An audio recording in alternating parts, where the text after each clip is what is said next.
Bon, la semaine dernière, j'ai fini par ne pas faire un short parlant de compte sur SCPFR. Cette semaine, on va en faire un vrai. Et cette semaine, on parle d'un SCP et d'un compte qui se concentrent sur des gens à la moralité ambiguë. C'est cool, hein? D'un côté, SCP-132FR par Ecasclep. Ce skip n'existe pas. Il a été supprimé. Toutefois, un qui n'a pas été supprimé, c'est le 132FR actuel, à Mac, écrit par Dr Lecter et publié le 3 novembre 2019.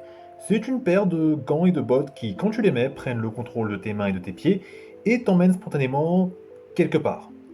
Mais l'histoire principale que raconte l'article, c'est surtout celle du créateur de ces gants et de ces bottes, et du fait qu'il a des choses à faire, et plus beaucoup de temps pour les faire, hélas.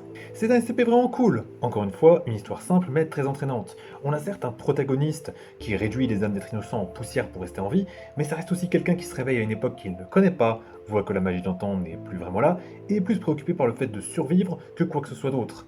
Je trouve que les deux facettes du personnage, il y a une bonne balance, et ça me fait presque espérer, en tout cas ça me donne presque envie d'espérer qu'il y arrive, même si un gosse y passe. De l'autre côté, rapport concernant la brèche 218FR01 par Dr Gemini, publié le 4 juin 2016. Ce compte est une annexe de SCP-218FR, aussi de Gemini, et raconte comment le skip éponyme, une femme capable de faire régresser des objets modernes vers des versions plus anciennes d'eux-mêmes rien qu'avec des pressions de la main, a brisé son confinement et les emmerdes que les agents de la Fonda ont subi en essayant de faire qu'elle ne quitte pas son site de confinement, ce qui a échoué.